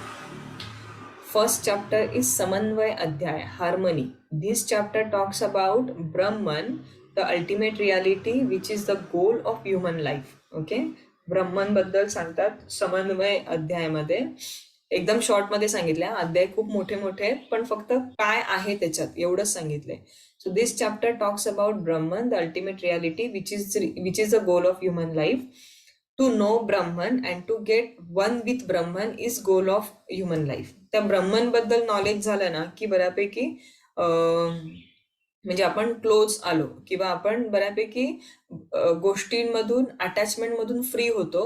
आणि इतकं जरी नॉलेज आले ना, परमनंट इम्परमनंट काय आहे, रिअल अनरिअल काय आहे, तरी बऱ्यापैकी आपण मेंटल लेवलला पीस मध्ये असतो. बाकी सगळं जे चालू असतं अवतीभोवती ते तसंच चालू राहतं पण आपण मेंटली पीसफुल राहतो. Okay, yes.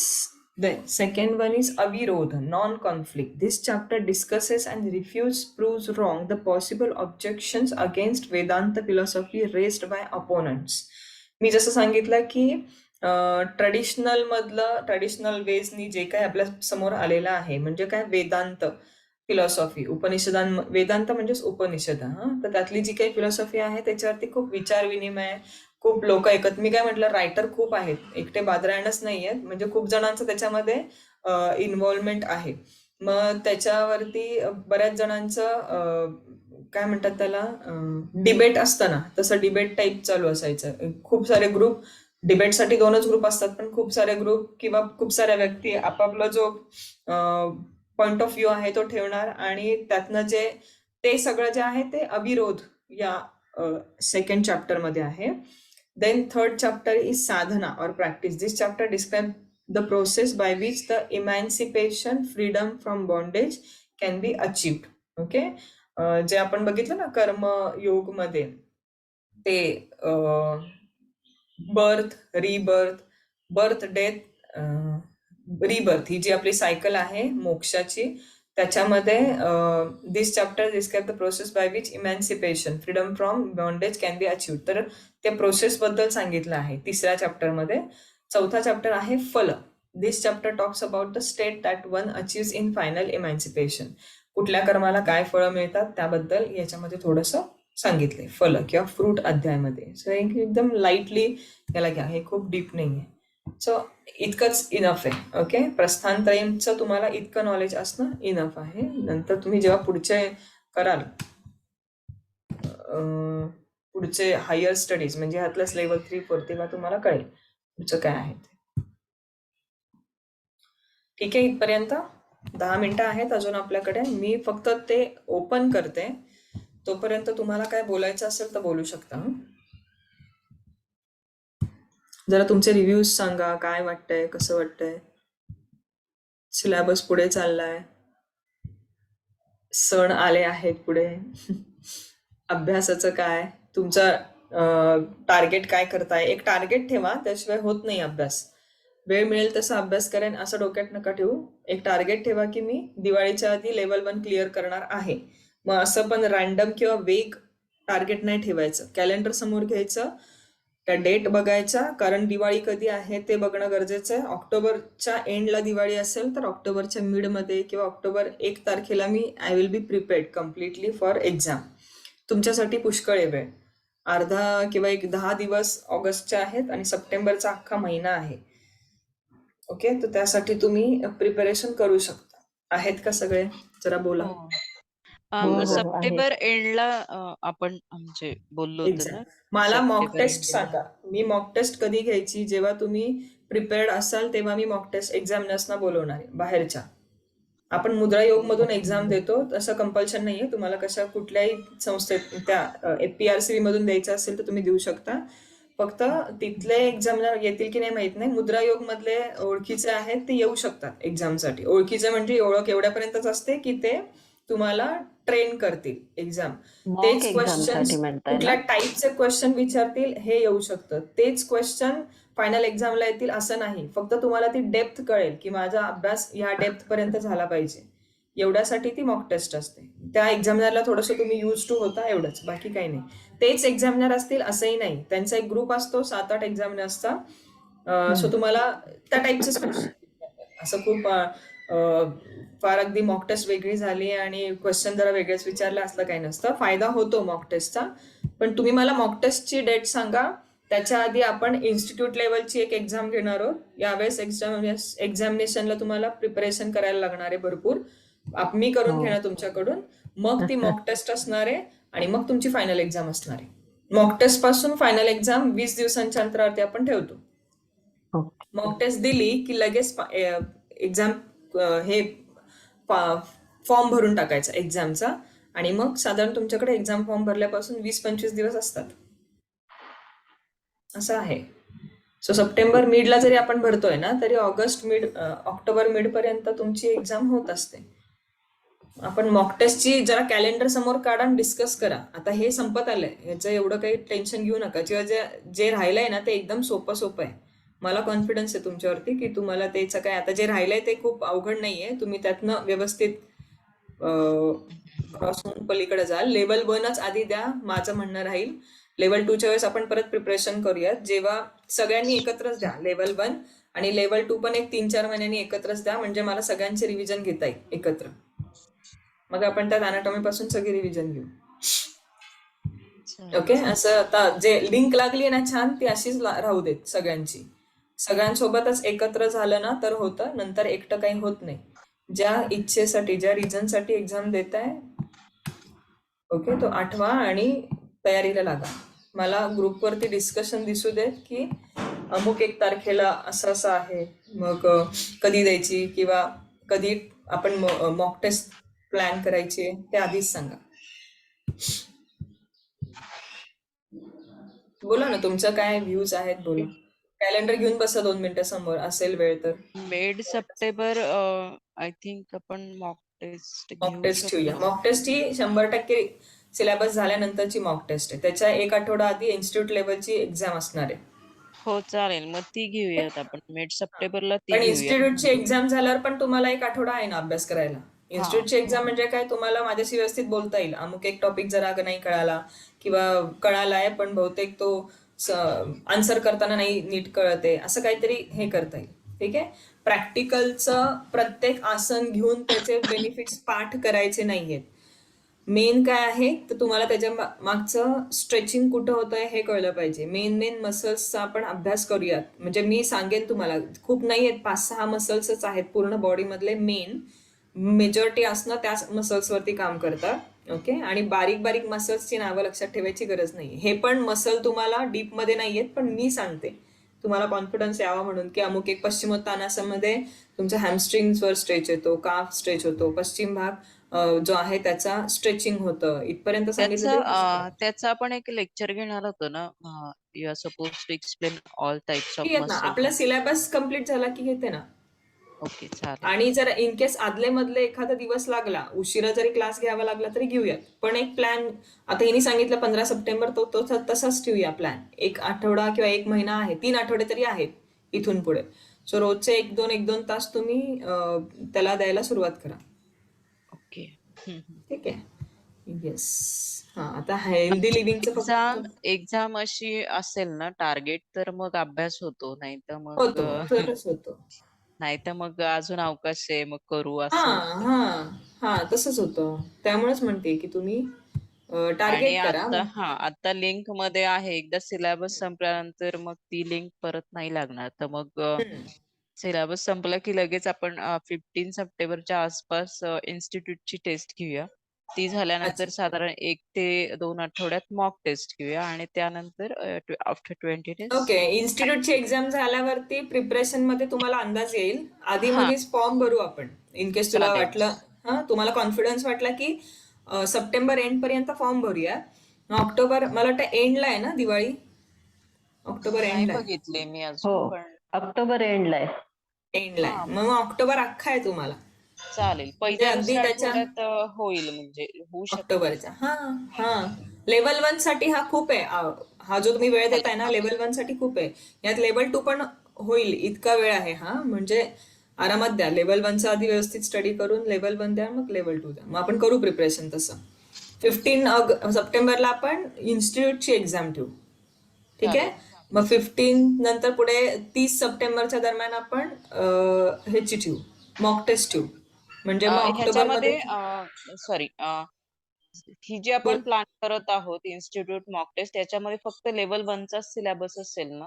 हा, सगळेजण लेवल 1 साठीच प्रिपेअर करताय ना, तर मग ओके. लेवल 1च ठेवूया. ठीक आहे. चालेल. येस. 15 सप्टेंबर मधलाच व्हिडिओ येतोय. 17 आणि 18 हे आहे. हा, तेच ना, सॅटर्डे त्याच्या संडे पुढे आहे. मागं. हा, ठीक आहे त्याच्या पुढे ना. हा, मागं म्हणजे साधारण. ठीक आहे. येस. चालेल, म्हणजे मग 17 सप्टेंबरला चालेल. हा. सॅटर्डे. सो आता तुमच्या डोक्यात हा झाला. आता तुम्ही तुमचं ते कॅलेंडर समोर घ्या आणि ते दिवस बघा सुट्ट्यांचे, किंवा फॅमिली सोबत कुठे जायचं असेल तर ते सगळं असं पुढं मागं त्याचे ऍडजस्ट करा. ते दिवस फ्री ठेवा. अभ्यास रोज कुठला वेळ, कुठला 1.5 तास करणारा तेही ठरवा. म्हणजे वेग काही ठरवू नका. ठरवून टाका की दिवसातला मला हे 1-1.5 तास द्यायचा, 1 महिना पुढचा, 1-1.5 महिना स्वतःसाठी आणि अभ्यासासाठी. उघडून बसा, सगळं काय काय आहे काय नाही ते बघा. ठीक आहे. तसाच अभ्यास होतो. प्लॅन करा सगळं. हा, मी ह्याच्याबद्दल बोलवते. आपण हे केलंय का, healthy living as per Bhagavad Gita? नाही नाही नाही. आहार नाही, विहार हे नाही झालं. छोटाच आहे वेळ आता. का आपण उद्या घेऊयात सकाळी? उद्या चालेल. उद्या घेऊयात. आता 8 वाजलेत. मला घाईघाई नकोय. हो जिथे निवांत हो शिकवता येईल. ठीक आहे. चालेल. येस. हो. Okay then. 1 मिनिट हा.